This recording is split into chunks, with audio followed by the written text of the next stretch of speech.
Hi, this is Anil and welcome to the video tutorial for the Learning Lad on C++ programming. So in this tutorial we're going to be learning something called for loop. So in the last couple of tutorials we have learned about the while loop and the do while loop. This for loop is another form of loop available in C++. So to use this for loop we're going to use the keyword for and between these parentheses we need to write the expressions or the statements which are responsible for the working of this for loop, and between these curly braces we're going to write the statements that we want to execute. So here the first statement inside this curly braces is going to be the initialization, and this initialization statement is nothing but we're gonna create a variable which is called loop counter, and we're gonna set the initial value of that counter variable here. And next we need something called condition. So every time this condition is checked before running the statements inside this loop, if this condition holds good then the statement will be executed, and if this condition fails or this condition yields a false value then the statements will not be executed. And the next one is called updation. Okay, and this initialization and condition and updation are separated by the semicolons, so don't get confused here. When we use this in our program it will be clear. Alright, now we're gonna see how to use this for loop in our program.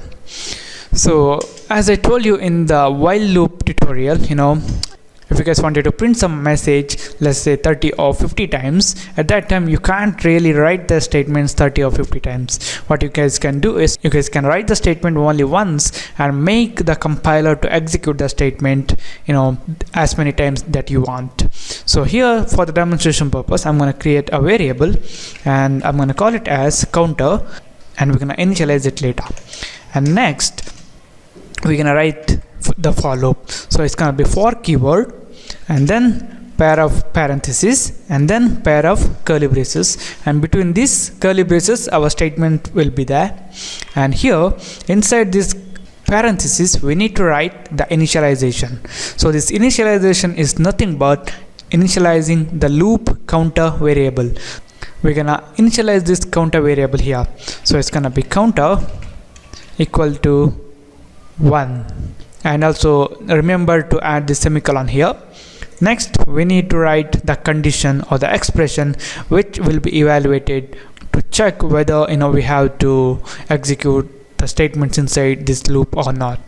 So here for the demonstration purpose we just want to print some text, let's say 30 times.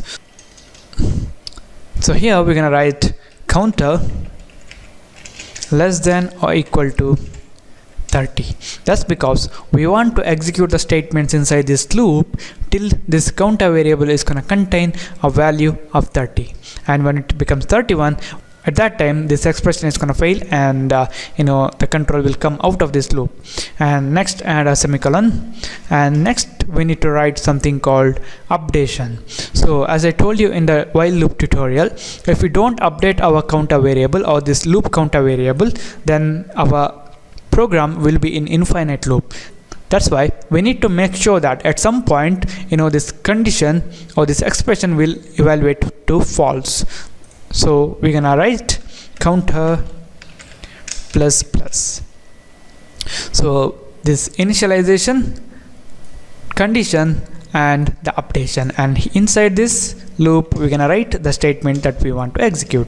So here it's just gonna be a cout statement, and we can output the counter variables value also, counter, and add an arrow, then learning lad rocks, and add end line. Alright, now I'm gonna save it and build and run this. So you guys can see here our program has printed learning lad rocks 1 to 30 times. So what exactly happened here is when the system executes this for loop, when this for loop is encountered for the first time, the variable, this counter variable, will be initialized to the value specified here, and then the condition is checked, and if this condition is satisfied, then the statements inside the loop is executed, and then after executing all the statements inside this loop, this counter variable will be updated, and again this condition is checked, and if it is satisfied, all the statements will be executed. This updation is done, again condition is checked. When this condition becomes false, the control will come out of this for loop.